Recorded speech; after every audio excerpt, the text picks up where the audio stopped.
Hi everybody, in this lesson I will help you understand how to think of the whole as a fraction. The whole as a fraction sounds confusing, but actually it's a very simple idea to understand that.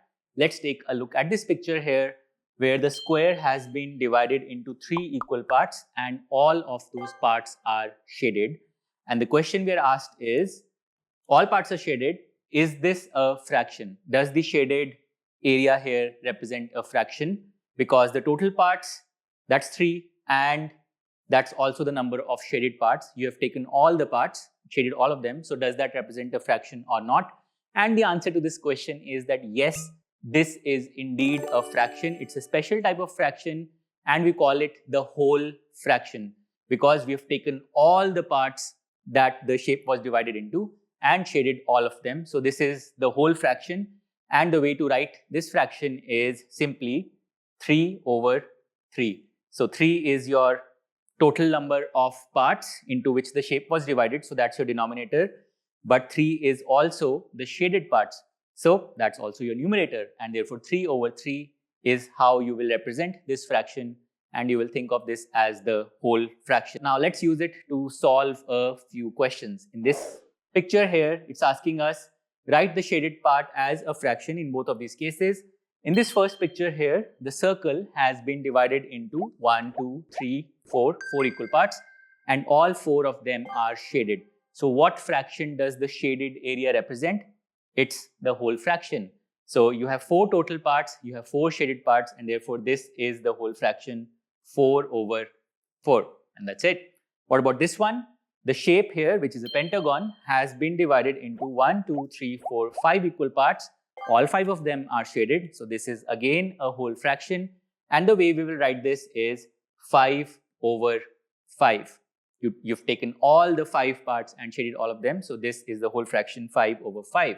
Okay, now we have to do some dividing and shading. In this first question here, we have to divide this.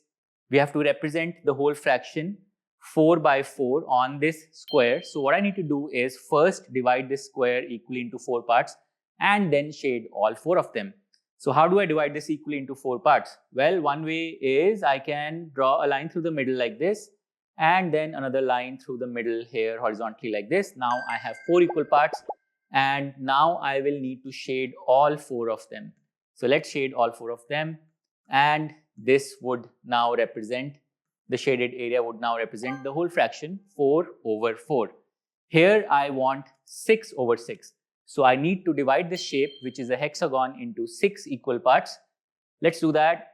The way I can do this is draw a line like this, draw another line like this, join the opposite points, vertices here, and then draw a third line like this. So let's see. Yes, I have 6 equal parts now, and I need the whole fraction 6 over 6. So I will need to shade all 6 of those parts.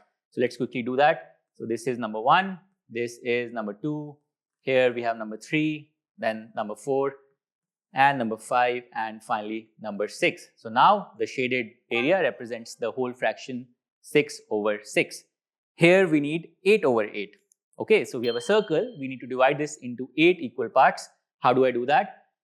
I can draw a vertical line like this, that's 2 equal parts, then a horizontal line like this through the middle, that's 4 equal parts now, and then I can draw 2 more lines like this, segments like this, and now I have 8 equal parts, and I need 8 over 8, so I will need to shade all 8 of these equal parts.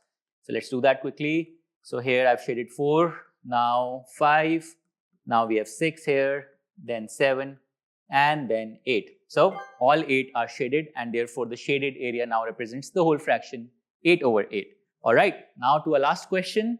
It says select all the fractions that show a whole. So let's take a look at this first one, 4 over 5. Is it a whole fraction? No, because the total number of parts of the whole is 5, but you've taken only 4 of them. So this is not a whole fraction. Similarly, this is also not a whole fraction. This is also not a whole fraction, but 3 over 3 is a whole fraction. 6 over 6 is a whole fraction, and 8 over 8 is also a whole fraction. So there are 3 whole fractions in this set of fractions. So that's it. That completes our lesson. Thank you for watching.